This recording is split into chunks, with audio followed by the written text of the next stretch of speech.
All right, folks. Well, the attendance numbers have been kind of stagnant for the last minute or two, so I guess we'll get started. It is 2 o'clock. Thank you, everyone, for joining us. My name's Patrick McClarty, and I'm the director for the Center of Course Development, and I'm joined here today with Lauren Tran, who's our new instructional designer, and has been with us for a few weeks, and then also Carly Whitnall, who many of you will know is our learning management software support analyst. And so the three of us, just to start, kind of on the goals of today and why we're here and wanted to host this session was there's been obviously massive disruption because of COVID, and everybody's been moving very quickly to transition their delivery of their classes. And now, as we're kind of settling into this experience, that this might be the delivery model for the foreseeable future. And so we wanted to meet with faculty to provide them really some options and some ideas that to think about as we move into this accelerated move into digital delivery. And so with that, I just wanted to say the goal of today is really to provide options and to get you thinking about things that you may want to do in your classroom. And by no means is this meant to be prescriptive. I know that I can feel that with some folks, that there's a bit of frustration, and that the message has been, think creatively. You don't have to do 36 hours of synchronous delivery and so on and so forth. And then you're left kind of saying, well, then what do I do? And so really the purpose of today is to provide you some options of things that, ways that online teaching has happened in the past, and to think about, different ways of getting your content across and so forth. So really that's the goal of today.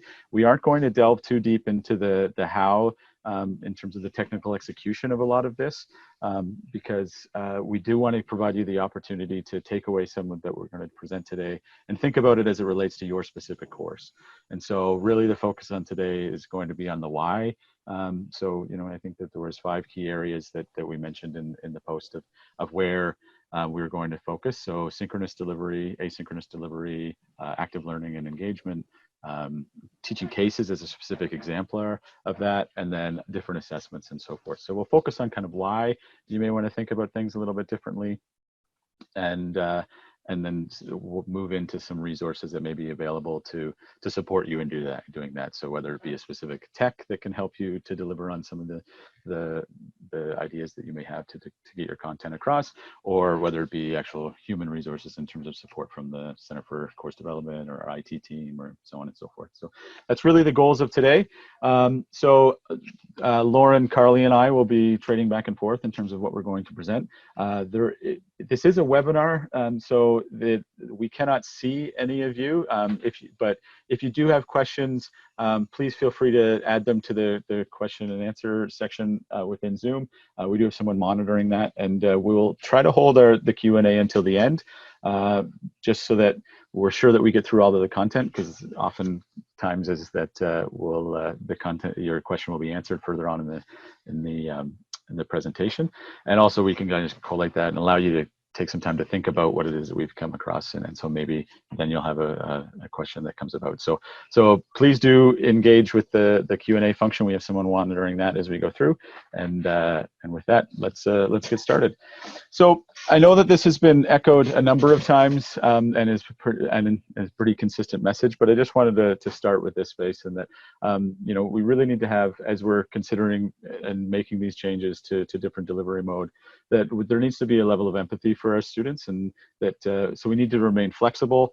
Our students are going through stressful times and having their worlds thrown off as well, and maybe that involves that they've had to return home as an international student, or their own professional or financial futures are now thrown off because of the economy and so forth. And so the ability for us, as it relates to their education, to remain flexible and to kind of be reasonable and have a level of empathy for our students is kind of where a lot of this comes from, and that some of the concepts that we're going to present today are really driven out of, and that to allow for that flexibility in your content delivery and in your assessments and so forth for the student. And then another piece that kind of relates to that is this idea of attendance versus engagement, and that we're going to go through a number of options that maybe pull away from what has been the traditional face-to-face synchronous live in-class session, and to give some different options for that. And I think the reason for that is that we want students to engage with our material, and not just that they have to show up at a specific time and attend. And I think that I've been in enough of these. You know, Elspeth has hosted a Q&A session last week in terms of just checking in on where things were. And I think there was a comment about, someone made a comment that attendance doesn't equal engagement. And I think that's very true, and that students may show up, but that doesn't mean that they're engaging because of all these other distractions. And so really the purpose for what we're going to present today is we want your students to engage with the material. All of you teach because you're impassioned by what your level of interest in your subject matter, and so we know that you want to present that to your students, and so we want to provide opportunities for your students to engage with it, and making them show up at a specific time won't equal that. And so I think that that's, again, a reason for why we're going to present some of these options that we have here. And another, just in terms of expectations for your students, and I think that yesterday it was brought up in terms of the flexibility in delivery models as it relates to Senate approving different delivery models and different contact hours as that definition. It's not necessarily a reduction of content presented, but just a change in delivery.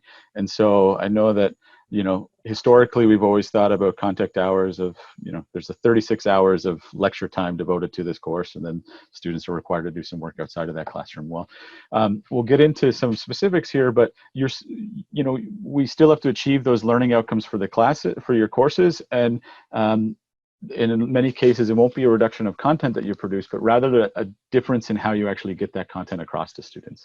Another thing is to be clear with your expectations for students. And so be clear with what you need them to learn and what you need them to verify they learn. And so again, focusing on those learning outcomes and that you're actually assessing the learning outcomes and not throwing maybe potentially a piece of technology in the way of achieving the learning outcomes and so forth. So to really be thoughtful about what you want your students to be able to take away from your course and what learning outcomes they need to achieve, and then how you're actually going to assess that specific skill set rather than, you know, some other factor that may be influencing their ability to prove that they know that skill set. And another is just to provide options and don't necessarily mandate. So I've had a few conversations with faculty about ways to get to action on their ideas and to execute their ideas, and oftentimes through the discussion, you know, they've been trying to maybe oversolve the problem. So one example was that a faculty member wanted them to collaborate and was trying to mandate that they use a specific set of tech. And I kind of stopped, and why would you need them to use a specific tech? You know, you may provide options for them and say, you know, you can use Microsoft Teams and so forth, but if they want to use a different tool, let them. And so it allows them to have some agency in their learning, and to, you know, that's a very specific example, but maybe it relates to an assessment rather than doing a live video assessment for you, that they can pre-record it, or they can add a written component, or in that idea of being flexible and providing options allows the student to have agency within their learning as well, which again drives engagement. And then, so as it relates to that, it's not necessarily less content, just a different delivery method. And so I mentioned this earlier, or message in the faculty board yesterday, but in terms of expectations for your students, you know, I've worked with some of my colleagues at different faculties within the university, and everybody kind of came to an agreement, and this is roughly what an undergraduate or a graduate level course would equal. And so typically for an undergraduate 12-week semester for a 3.0 credit course, there'd be 36 hours of contact time, but the range of total effort for the students is about 7 to 9 hours a week over those 12 hours. So maybe the 3 hours in lecture, and then 4 to 6 hours beyond that in terms of other student effort that's required for the course. Similarly on the grad level, I know our grad courses aren't delivered in that same 12-week semester base, but you know, there's 28 to 36 hours of contact time, and a range of total student effort would be that contact time times 2.5 to 4. I believe Yolande mentioned yesterday in faculty board that at the graduate level, it's 4 hours for every individual contact hour. And what this is meant to mean is that this is a measure of total effort. And so this is related to, in those examples before, even in a face-to-face method, that's an effort of synchronous activities, maybe online engagements, assessments, different assignments, research, readings, and so forth. And so if you think of that as a total effort, that will help you hopefully start to shape your idea of how you can replace some of that synchronous learning, face-to-face, live in-class learning with other material. And so we'll get into some of those options here, but just to provide a bit of a frame of reference for what you should be looking and kind of the level of content to reach those learning outcomes. These would be expectations of students, and I think that we can still have that level of expectation of our students to put this level of effort in, just be flexible in how they get the content, create assessments, create deliverables, and hand those things in. So it's not a lowering of expectations of our students, it's being flexible and malleable in terms of how we deliver that content and allow our students to prove their assessments and so forth. So again, our 5 methods that we're going to talk about today are synchronous, asynchronous, some active learning and engagement tools, specific example of case learning, and assessments. And so just to get started, because I think it's been top on everyone's mind, and I've fielded a number of questions about this in terms of how to, effective strategies within Zoom. And so I do want to start that, there are some challenges to be conscious of as it relates to synchronous delivery. And so there's complications with time zones, and that we have a number of international students, and so trying to find a specific time that everyone needs to join and engage with, it can be a challenge. There's technical limitations, so not only as it relates to, say, bandwidth and internet accessibility, but also, how many times have you been on where your microphone won't work, or you can't the video work, or so on and so forth. There's a technical limitation there. Students' frustrations go up, engagements go down, and so forth. So there's just technical limitations involved. And then similarly, it's challenging for students with many responsibilities. So as an individual with a 3- and 5-year-old at home, I can tell you that joining on and joining meetings can be a challenge at times for most of the people who've been in meetings with me. I'm sure that my son or daughter has poked their head in their background, and and it requires, when I'm not the one presenting, even I have to step away to deal with something and so forth. And so I'm missing part of the synchronous content that was there. And so, we have the nature of our students are that they are responsible. They have their own families, their own professional lives have been thrown into chaos. Maybe they have, parents or other dependents that they're responsible for. And so there's just a lot of requirements on our students. And so again, mandating a specific time for delivery can be a challenge for them. And so I think it's just good to be aware of what these challenges of synchronous delivery are, so that we can, when we make our choices of how we go about delivering that content, that we're making conscious decisions as to why we use a synchronous model or synchronous delivery versus asynchronous or so forth. And so, sorry, clicked off there.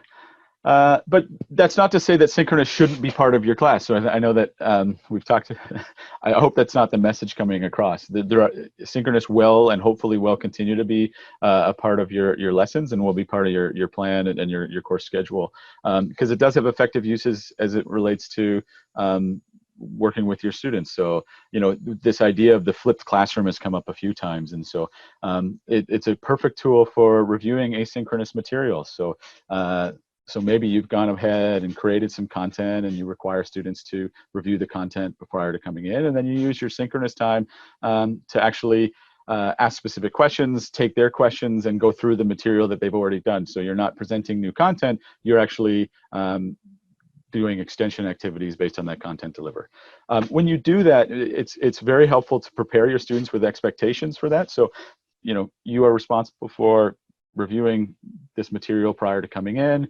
We are going to be upfront with your expectations of what they may be responsible for presenting or for commenting on. So prepare questions, or I may be asking about these 4 things and call on you at a specific time. So be very clear about what expectations you have for students as they go from the material that they covered and into a synchronous delivery. Things like having a guest speaker. We at Smith have the luxury of being, and many faculty here, being well connected with people in industry and the challenges that they deal with, and that experiential learning component is important to the pedagogy and to the content that we deliver here at Smith. And so we can't lose sight of that. I know that many of us will use guest speakers in our classrooms. And so again, a synchronous model is the best delivery model for that, to have them come in, present to the class, and then take Q&A or something along those lines. So again, guest speakers are a great reason or effective use of synchronous. And similarly, handling office hours, and even something to the idea of a student wellness check-in. I know that many of you may be on the Fit to Lead team. I forget if it's called something else, but this that Shane leads internally. They've hosted a noon-hour session where really it is just an opportunity to get together and to talk about how things are going, and they present a little bit of knowledge or perspective or something along the lines. So that might be a powerful opportunity for you, is to use a synchronous delivery. Say, for 15 minutes, we're going to check in. I'm going to share how, that you understand that your students are working hard, that it gives a bit of a social opportunity, and for you to build a bond with your students, that there is a real person behind the course delivery. And then so to have something like that as a synchronous delivery. I know many of you will probably start your classes with 10 to 15 minutes of just chatting with your students on something they've uncovered that day, or how they're doing and so forth. So there could just be a way to do that as well. Again, building that bond with your students and creating some camaraderie through the class. And then an important note here, that synchronous delivery does not necessarily mean to be live video. So I know that many of us have used video in Zoom for our classes as a quick alternative to come about. And it is important when there is an audio-visual is needed, and face-to-face contact is important. So it will maybe handle the lion's share of your synchronous delivery. But you could do a synchronous delivery in terms of something like a live chat. That concept of, well, that meeting could have been an email. Maybe you say that you're going to be available through a live chat, depending on how comfortable you are, maybe live Twitter or something along those lines, or a discussion forum or something where you're going to be available for a live amount of time, where you can create responses and students can engage and discuss and so forth, that it doesn't necessarily need the audio-visual component. So again, requires less bandwidth, so limits those technical issues. And further, the chat that you create can be saved, posted, and with a simple Control F, easily searchable. So if students want to review something that was covered in that chat or in that discussion forum, it's still live, it's still synchronous, you're still reacting and commenting and adjusting to what was being commented on, but doesn't necessarily need that audio-visual component as well. And then some effective use of synchronous delivery. So I think first and foremost, and this comes from both student feedback that we've heard from and then some of the research that we've done, is to try to keep numbers small. And so, maybe you can facilitate multiple sessions to smaller groups. So if you say have a class of 80 students, in order to drive student engagement and student preparation and student involvement, it might be more effective for you to run 3 times 25 students for 20 minutes rather than try to run to a class of 80 students for 45 minutes or so, because you'll get more student engagement. You'll be able to engage more people, will have the opportunity to speak more often, and so forth. So really delivering to smaller groups is an effective strategy to go about. It does put a little bit more burden on the faculty member, but again, if you break it into chunks, and you'll get better and more efficient with it as well, and is a better learning experience for your students. Keep them as interactive as possible. So if it is that you are delivering content, I'm sure that if you speak to some of your colleagues that have taught on the Executive MBA or those video conference programs, they'll tell you that if your expectation is that you're going to go in and talk for 25 minutes or 30 minutes or so on without having any breaks, or any engagements, that you're going to lose people. And so, have polls ready, have nonverbal statements ready for people to react to, and so forth. Allowing for multiple forms of student interaction, so they can send in Q&A, raise hands. You can ask for nonverbal feedback. So in the Zoom function, you can, everyone give me a thumbs up or thumbs down to this, and so forth. Allow them to share through video if they're comfortable for, and so forth. And then lastly, limit the time or take frequent breaks. So I mentioned that maybe you keep your discussions to 20 minutes. So maybe it's 20 minutes on, 5-minute break, and so forth. That allows people to recharge, step away, so forth, and not feel that they're missing something, and allow to keep that level of engagement high. So with that, so those are some effective uses of synchronous delivery, and maybe why you would or potentially wouldn't use synchronous delivery. And so what are some of the asynchronous options? And so some of the advantages of having asynchronous content available is that it's flexible and convenient. And so, so again, that idea of getting rid of that time barrier for your students. So, students may not be available exactly when your synchronous was. So if you record or prepare some content before and then say this needs to be done over the next 3 to 4 days, then students can engage with it when they want. And often they'll limit the technical issues because of it, because they're able to download, deal with it in their own time, rather than have this temporal component that they're going to be up against. It does promote deeper reflection, and so the research shows that students, when provided asynchronous material, actually create specific, or they take time to consider what's there. And so if you think of your own experience, maybe in a live classroom, how many times have you had where something was said and they've moved on, and then 20 minutes, half hour later, be after class, you're, I should have asked that, or I really have a question about this, or so forth. Having that asynchronous delivery allows students to review material multiple times, think about it, and form their questions, so that maybe when you do move to a synchronous delivery model or synchronous delivery session, that the questions are that much more enriched, because the students have had the opportunity to review the material many times, probably spoken to a classmate about it, and then get to a Q&A where they're actually engaging with you as a faculty member, that they've had some time to think about it. And so it does promote deeper reflection in the content. Another, as a data guy, it does provide data on student engagement, and so it could potentially inform teaching practices moving forward. So if you maybe created a lot of the platforms will allow you to collect data on how much students are reviewing a specific content or watching a specific video, or so on and so forth. And so if many of you inherently know where some of your struggles within classes, or where students struggle with material, but this will actually provide some data behind it, so that you can say, oh, well, they watched this one video 50% more than any of the other videos. There must be a concept in here that either they're not getting, or that is a trouble point for them. And so you can use that to change your teaching practices further for future classes, as well as within that class, say, many of you watched this video a number of times, there's probably something in here that needs to be covered, or what are your challenges, and it allows you to really pinpoint what in the material you can focus, or you can maybe spend some extra time on, if in order to make sure your students are grasping all the concepts. And then lastly, again, this is a lot of work up front, and so I don't think that I think that goes without saying, but excuse me, it is a lot of work up front, but there is an amortization to it, and that you can reuse this content. And so once you put the time in to create some great assets early, you can use that in many of your courses. Hopefully Catherine Broman doesn't mind me mentioning this, but she's been working with me on setting up some projects, and she has a checklist of content that she wants to create, and then the courses that she teaches and where she would use them.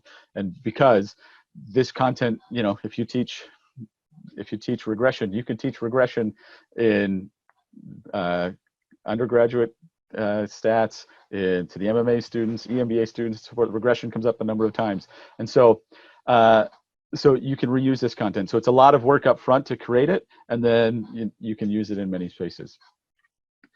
So a lot of you will be thinking that asynchronous means pre-recorded video, and that's great. So we'll start there. And so for any of you basketball fans out there who, when Steve Nash was winning MVPs for the Phoenix Suns, he ran a philosophy that was 7 seconds or less. And so I'm going to try to promote that, in that it's got to be 7 minutes or less. And so the research shows, in terms of educational chunking and so forth, that 7 minutes or less is the optimal time for having content release. And so if you expect your students to sit through 20-25 minutes of content, you're going to lose them. And so it really is some of the advantages of having pre-recording is it does hold attention spans.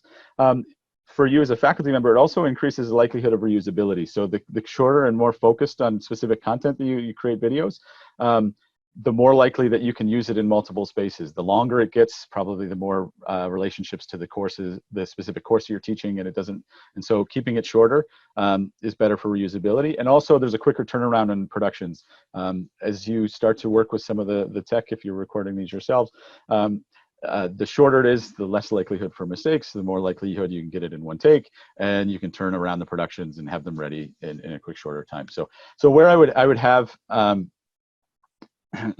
have in terms of some pre-recorded video, it comes with some practice. And so maybe go through your existing slides and talk about where you think logical breaks are and record how long that is. And if it's longer than 7 minutes, think about how you might be able to break that down a little bit more.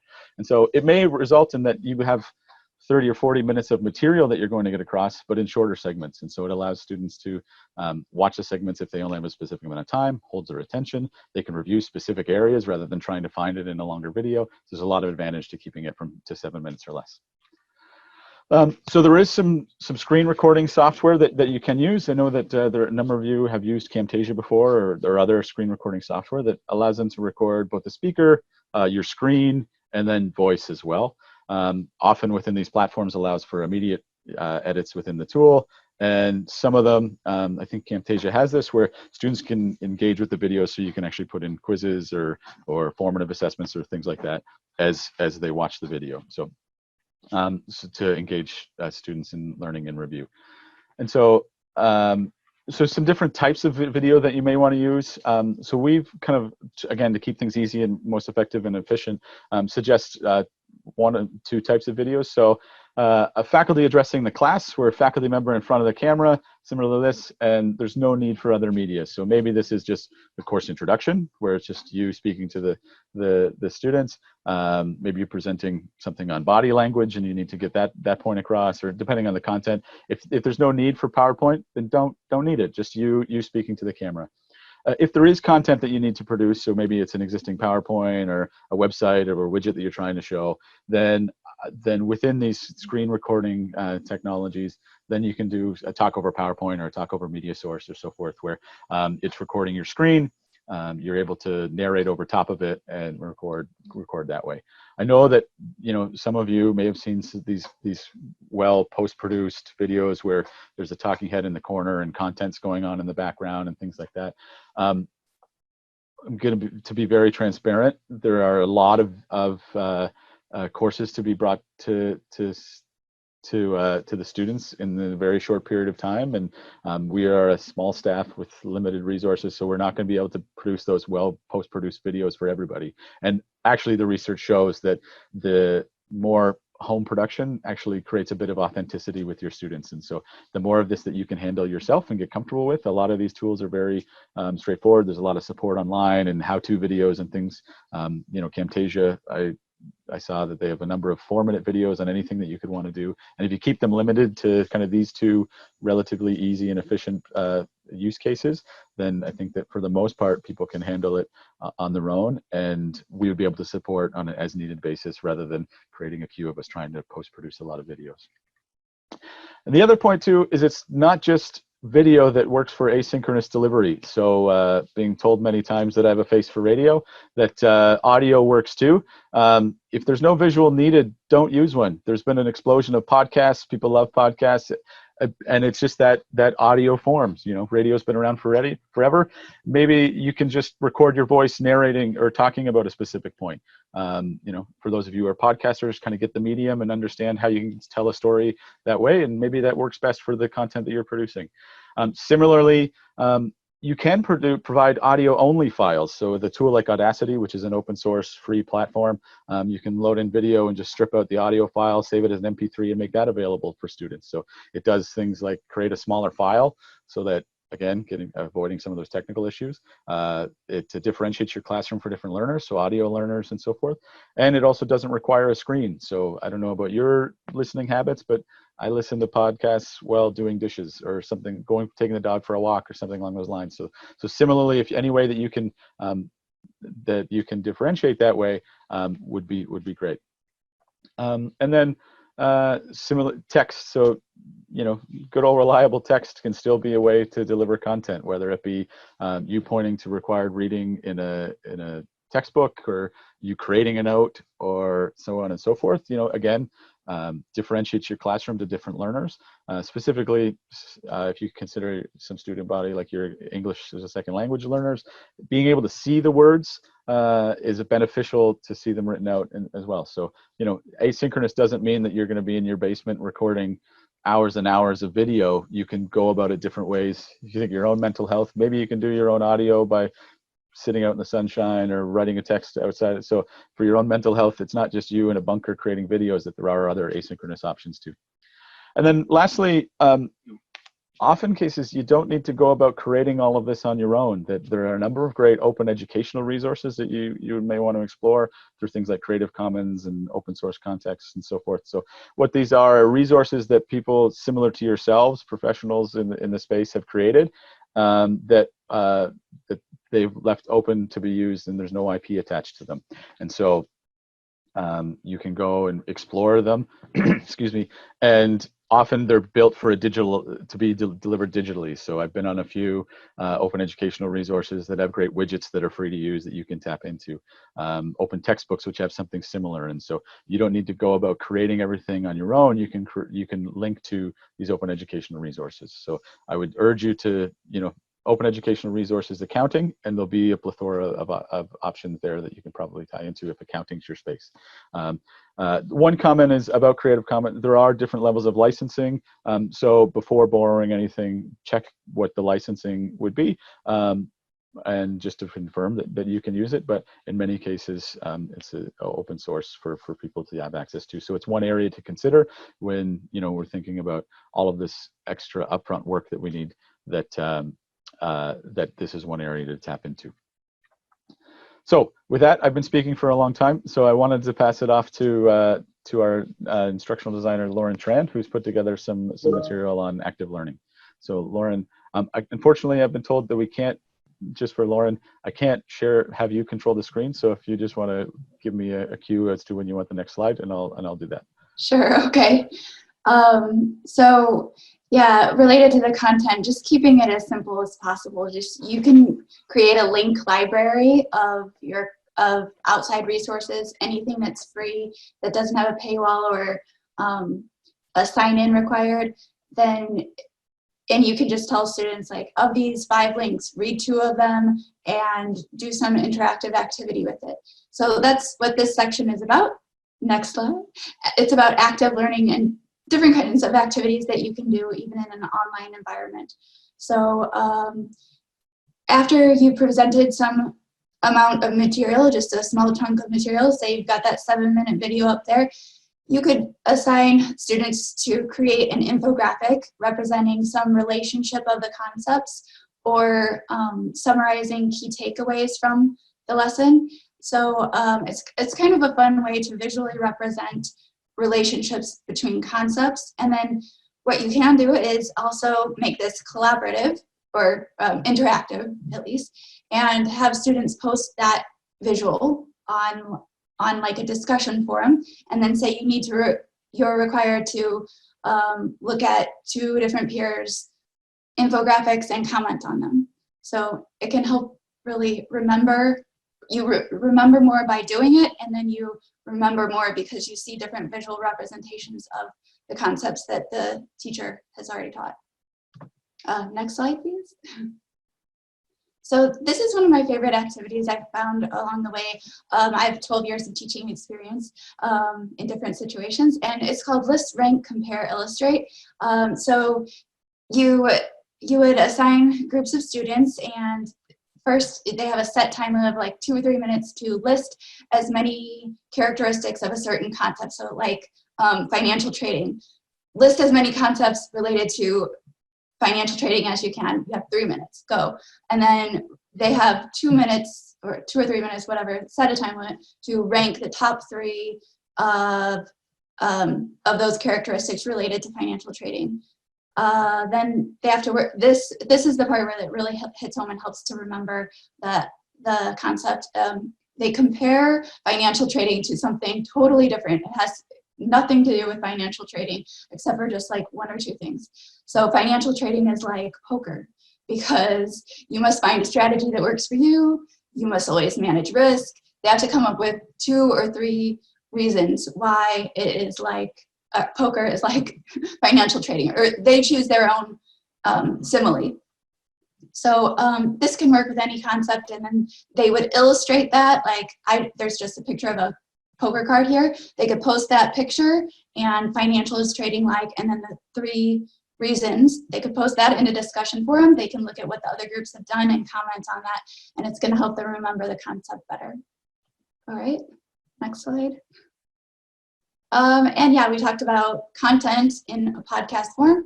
Students can likewise do an activity or produce a project where they create a podcast. They can do this individually or as a group. They can interview experts or tell a personal story related to something, support an opinion, or document some process that they're doing. So podcasts are actually, they take a long time to produce. So if we're talking about contact hours, it really helps to, if you can teach a concept yourself, you've learned it well, right? So this puts the student in the teacher position. They have to reteach what you just taught them. So creating a podcast, and they can share it and listen to others as well. That's another good activity. All right, next. Leading a jigsaw presentation. A jigsaw presentation is where you divide a topic or different topics. You assign different topics to different groups. So one group has a certain topic and they research that and they teach another group is the idea.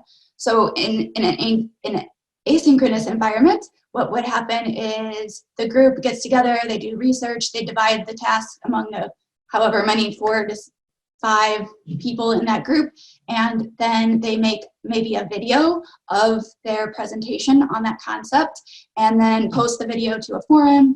Then the other groups have to read the other or listen to the other video presentations and take notes. That way you don't have to do all the teaching yourself. You could just assign it to other people, assign the students to investigate themselves. They learn best by doing. Pedagogical theory supports that again and again. All right, next. I think that might be it. Oh, last one. A web quest. A web quest is just a way of, it's like a mini research project. It's assigning a topic and saying, or you could even ask, what are some subtopics you would like to investigate based on the topic that we presented in class today, and have students expand their learning on that topic. So they would go do some research online and report back with whatever format you want in a short, like it could be a short doc, and then they post it online and comment on each other's work. All right, so those are just some ideas that you can use for actively engaging students with the content and hopefully connecting the learners to each other, because learner-to-learner interaction is what's going to save this huge transition to online learning. We really need each other, and even before this whole thing blew up, there's been studies that have shown that social interaction is a key component of online learning.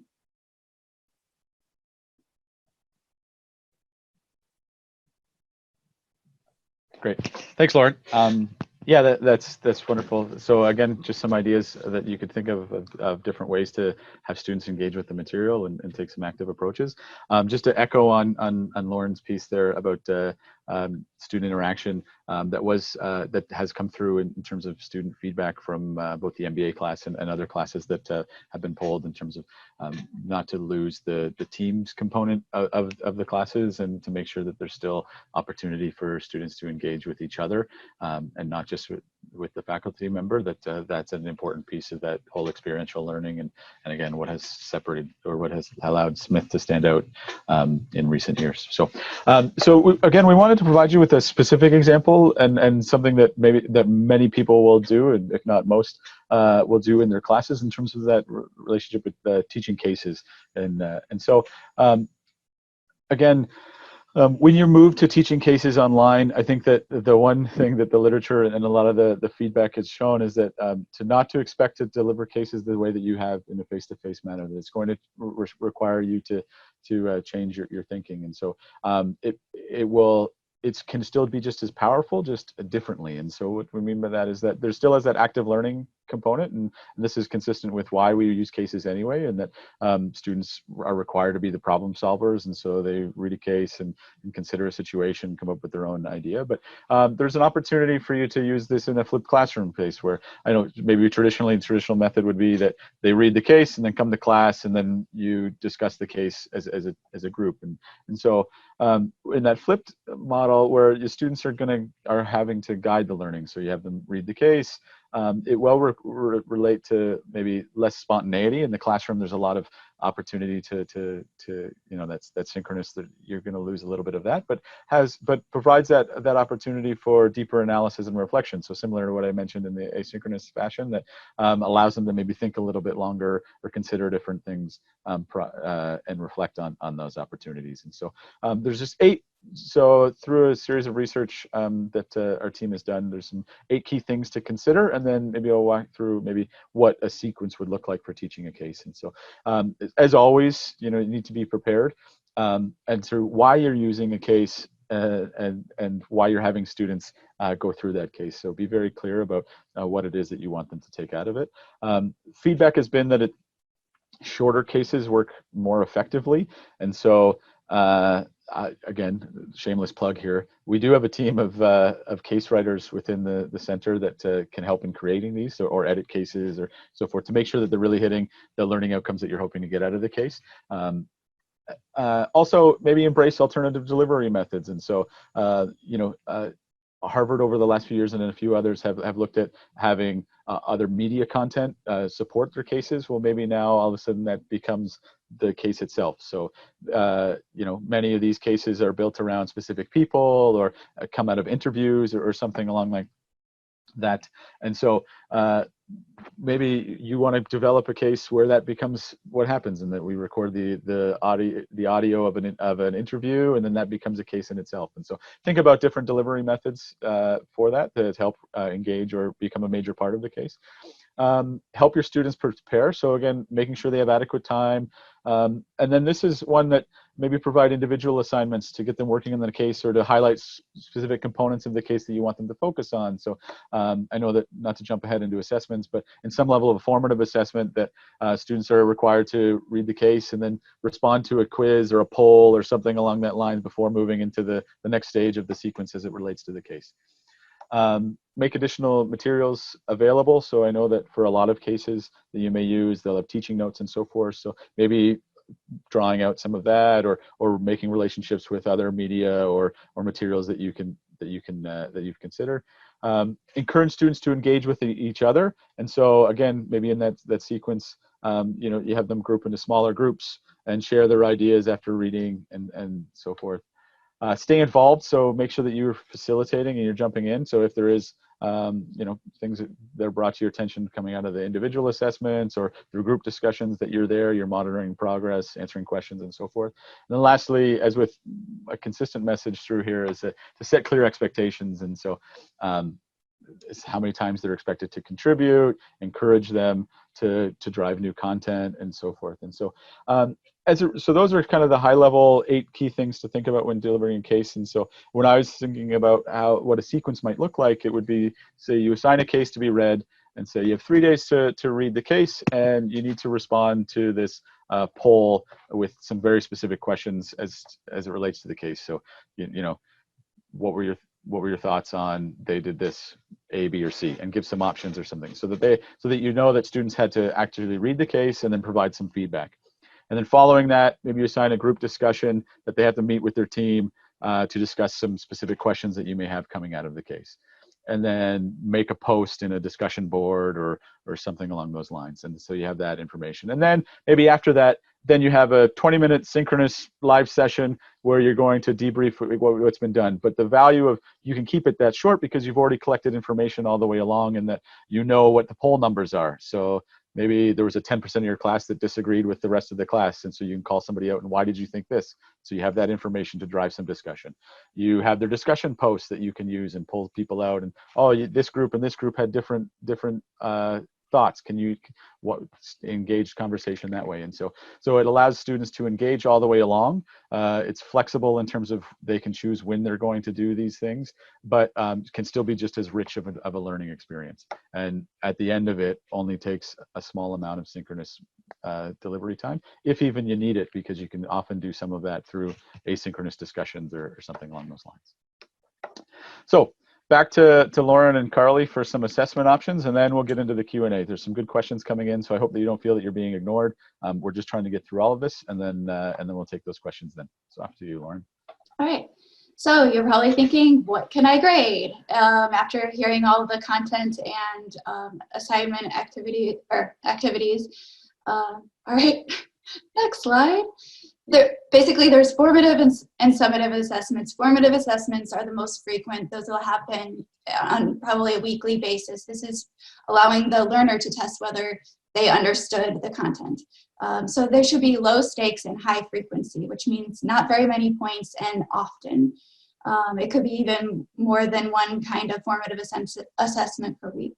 The summative assessment is like your midterm or your final, and that tests whether the course learning objectives were met. Okay, so first let's talk about those formative assessments, the most frequent ones. In an online environment, that really does change things. You are a little bit more limited with what you can assess. So quizzes are the most basic, at least that one stays pretty much the same, I think.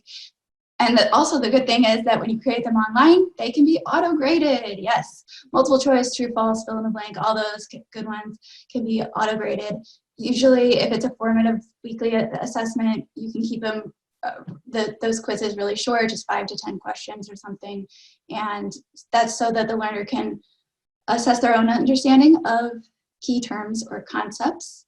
But when students are doing activities like graded assignments, these can be manually graded, or I suggest self-assessed. I'll talk about that in just a second. It can be independent or collaborative, and that will help the learner apply the key terms or concepts. So this is really key, interactive activities, engaging learners. All right, next slide. So self-assessed, what I mean by that is that andragogy says that adult learners are self-motivated, that they're self-regulated, and they feel the need to learn. They regulate their own learning based on the learning objectives. So if you have a formative assessment, an activity where the student is testing what they learned and they realize they didn't do well on it, they should go back and review their notes, review the materials until they know the concept, because they know it's going to show up later on. So you can have students do a self-assessment. You can set up a quiz in D2L that says, did you successfully complete assignment 1 according to the guidelines provided? Did you post in this week's discussion forum and reply to 2 peers? If they click yes, yes, and submit, that would be like a completion grade. They did it. And so the majority of the points might rely in this situation more on the summative assessment. That would be more of the weight of the grade. Now, this is not prescriptive, this is just ideas, but this is an option. It can save you time, and it is reliant on andragogy. And I've done courses myself like this, and I was like, oh my God, this is a warning, our students actually gonna do the work. But yes, I did, I was motivated by it myself, so I don't know. It could work for you too. All right, next. So summative assessments, you need to think about like, what is the content that there is being evaluated? If it has a definite right or wrong answer, then you can use a traditional exam formatted as a quiz on D2L. But caution, if students want to cheat, they will find a way. So like, you can put any kind of measures in place, and I know from being a high school teacher myself, the students will work harder to cheat than to actually just do the work themselves. So it's possible, few and far between. Hopefully not many students do that, but that's always going to be an issue. Is if you have content that's analytic in nature, then that's most concepts in higher ed, evaluating financial markets, understanding steps of project management, then it can be assessed as a project. Students turn in and you assess it with a rubric. It can be an online portfolio website of several culminating projects. It could be a presentation or a research paper. So those are just some ideas for both formative and summative assessments. I think Carly has a few other tools that can be used for assessments. As many have used among this team, GRASP is a peer evaluation tool. We have a standard Smith survey that runs, and it pulls the groups directly from D2L. So as long as everything is set up properly in D2L, it's that's kind of critical.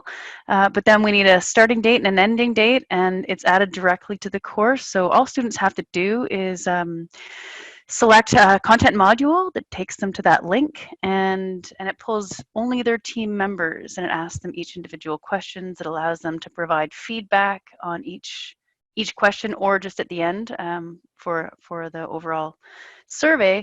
And then at the end, I run a report and we add it directly to the course. So there's really not a lot of work, with the exception of making sure that the right survey is being used and the opening and closing dates are accurate, and that the groups are actually properly set up. Because once the survey runs and students start completing the survey, it's really difficult to go and change that after it's been running. But it's a very handy tool, and again, there's not a lot of work. It's seamless for the students. They never see, this is a question that comes in often, they never see each other's feedback or how they report to each other. Next slide. Another one, and this is used to be known as UCU, but they now call it Bongo. This is a video assignment tool, and this may be helpful when it comes to integrity and preventing cheating when it comes to certain types of assessments, because there's one tool, it's the Q&A tool, and it operates similar to a question answer or instant interview tool that I believe CAC uses a tool similar. And it allows the instructor to provide a question, whether it's a video, audio, or text-based question. And the moment the student sees it, of course, those criteria are set by the instructor upon setup. Once they see the question, their camera becomes activated and they have to answer on the spot. So it prevents them from actually being able to go and ask, Google search a question or ask a friend or anything like that. So that's a pretty handy tool. It also allows for individual assignment submissions and group assignment submissions. Another option, another use for this particular tool is for students to keep an ongoing library of their own recordings throughout a program, so they can see how they perform throughout the entire program, piece by piece, in their own library. It allows for peer evaluation, so peers can actually go in and evaluate the other students' video submissions, and the feedback is timeline specific, so it identifies specific points within the timeline that certain activities took place and where maybe feedback is required. Next slide. Rubrics. Rubrics, they've been around a long time, and many people use them, and in many cases prior to now, they've been more in the form of a grade scheme. And in a nutshell, that's what they are. There are multiple criteria and varying levels to each of those criteria. They can be really complex or really simple, but they're fully integrated into the learning management system. So you assign it, so you create the rubric, and then it's assigned to a specific assignment, and then you check the box based on how each individual assignment is being evaluated, and the tool itself will auto grade. So it will create that final grade, and it's saved as a draft. So TAs usually do the grading, and that allows the faculty to go in and double check all those grades before it is released. The grades are released. And again, that's completely integrated. So the rubric is attached to the assignment submission Dropbox, which is also then attached to the grade item. So there's a lot, it's very seamless, and an efficient means of providing feedback. It also allows, especially in a distance educational perspective, it allows you to provide students with a detailed understanding of what is expected of them. So instead of them going into an assignment sort of wondering what exactly they're supposed to submit, it gives the instructors the ability to, provide a detailed explanation of what's required. And again, it is collaborative between the instructor and the TAs that are potentially doing the grading to make sure that everybody's on the same page, and making sure that not all TAs, or that all TAs are consistent in their grading scheme, because quite often one TA may grade differently than another, and this provides a level playing field as it applies to that grading system. Next slide, and I think that was it for the assessments, if I'm not mistaken. Thanks, Patrick. All right, so thanks everyone. So a lot of, in many times, dense content to cover through there, and it took a little bit longer than we had been anticipating. But so there have been some questions coming in, so we'll handle as many as we can here, and then I'll get to this, but as a follow-up, we'll hopefully be doing more of these sessions, and after this, we'll send out a poll on maybe areas of interest that you'd like us to focus in on, so that we can go a little bit deeper in specific areas.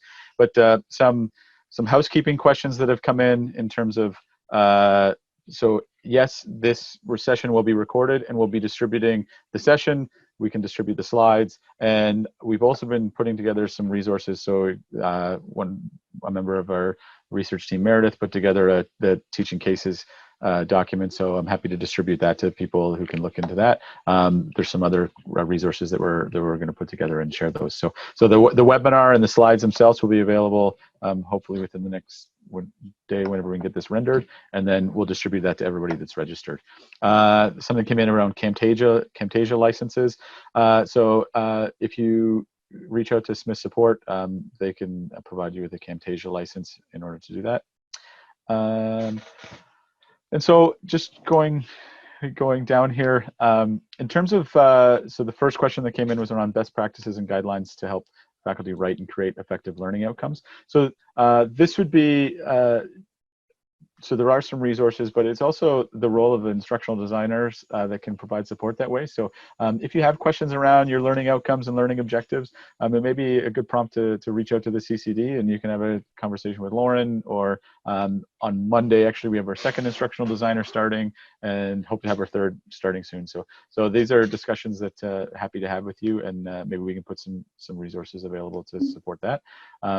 Can we hold office hours on Zoom to max? Sorry, Lauren, did you want to toss anything in there? Yeah, sure. It doesn't require a long conversation. I can post a link to a few great websites that have just like fill in the blank style of learning objectives. It helps you map it out really easily. Perfect, great. Can we hold office hours on Zoom to maximize number of students participating? So there's a technical answer of yes. This may be something that you want to discuss with your program leadership team, or something. I don't know if rules and so forth around that. It is possible. I think that it would be an opportunity to, again, drive engagement with the peer-to-peer learning to effective that. But again, maybe check with your program leadership before engaging with that. I did see someone tried to raise their hand. If you have a question, if you want to toss it into the question and answer forum, and then that's how that'll get to us. Because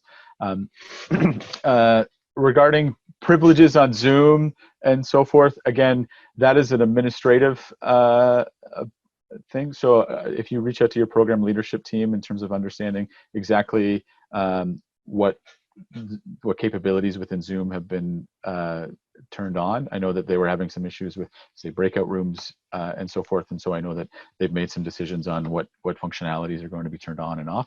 And so maybe check with your program delivery team, whether it be the Commerce Office or the PGPS group or so forth, prior to teaching on your program, just so you understand and know what functionalities are going to be working there.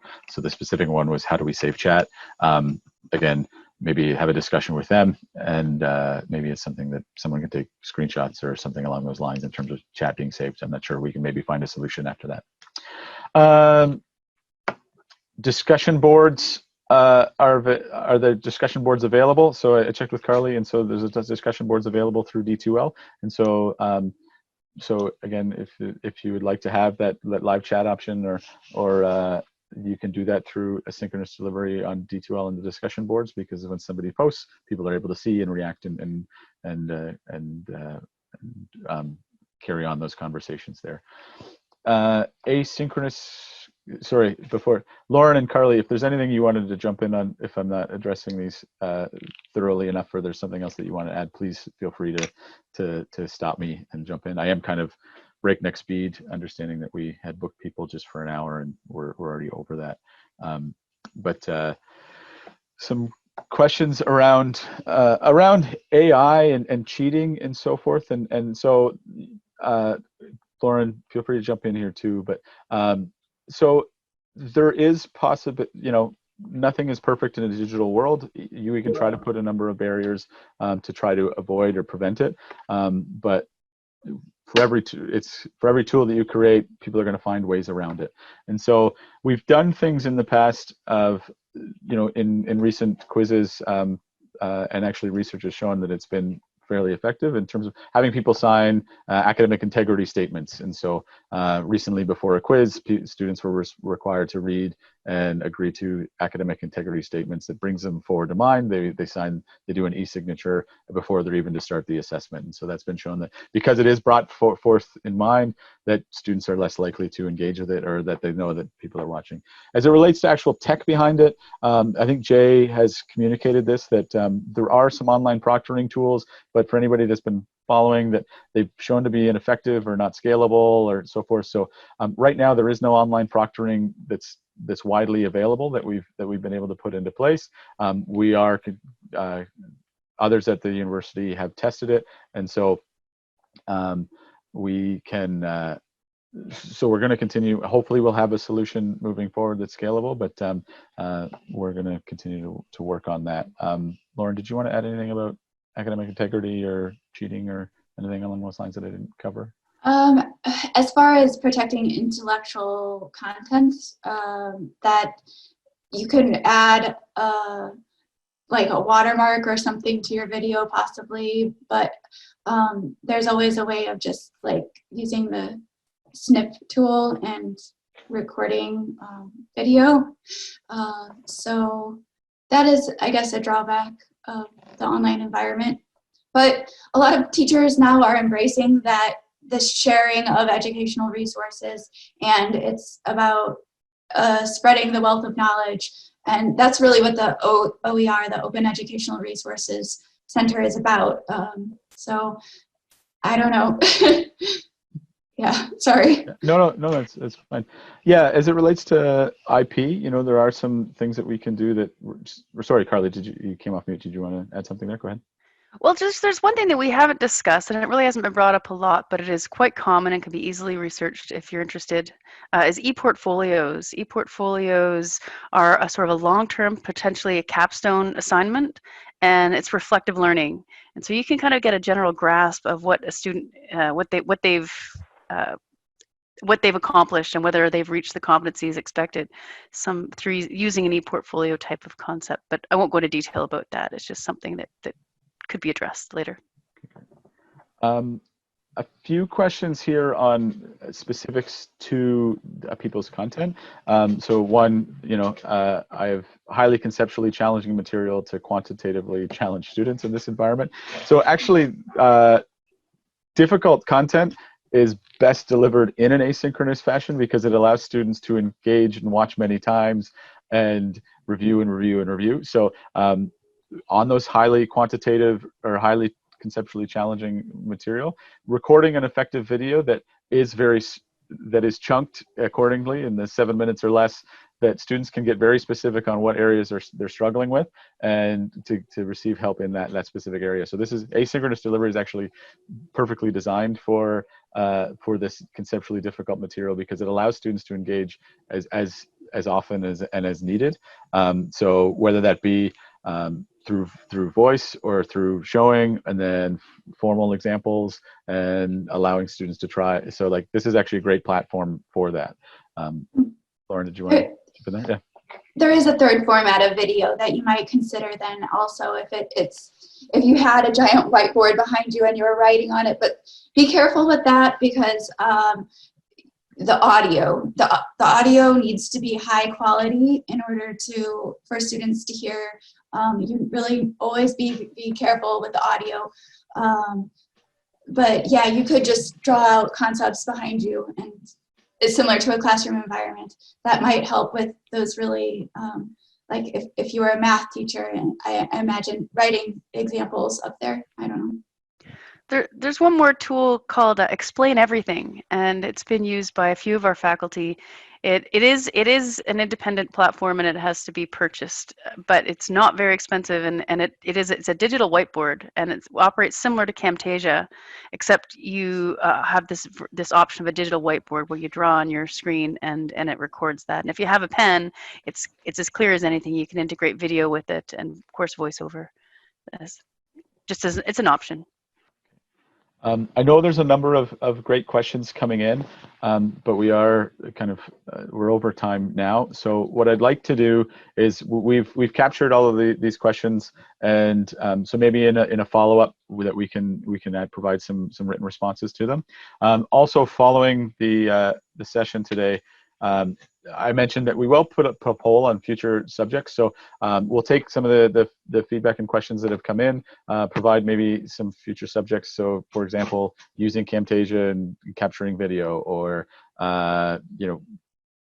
different types of assessments or something. We'll put together some categories and see where people would like to focus in on, and maybe we can have more sessions or deliver or create some content that will help people with that. The one comment that came in is there a central place for remote teaching supports that we've mentioned? Obviously an individual reach out. So there was the D2L page that was set up. I think it's called the COVID-19 teaching resources now or something, and so we can share that link out again. So we have been trying to keep that up to date so people can go there. So this, maybe we'll put this up there as well, and we'll distribute this out there. But I know that I've had a few discussions about trying to find a central resource for faculty to go to find some of these resources. And then lastly, again, shameful plug, if you do want to talk out some of these or have questions or have specific asks, please do reach out to the CCD. You can get to us through Smith Support. And that'll often get redirected to us. So if you are thinking about writing a case, we have a case writing team. If you have instructional design or pedagogy questions, multimedia support, or the technical execution of some of your ideas, we can help out with that. So so with that, we'll leave it there. Thank you again, everyone, for your time. I really appreciate it. We had great attendance and great questions, and it shows that people are engaged, and we'll get through this together. So thank you to Lauren and Carly and to Andrea Wright for monitoring the questions and for joining in and adding. And so I appreciate it. And so with that, stay safe, everybody, and take care.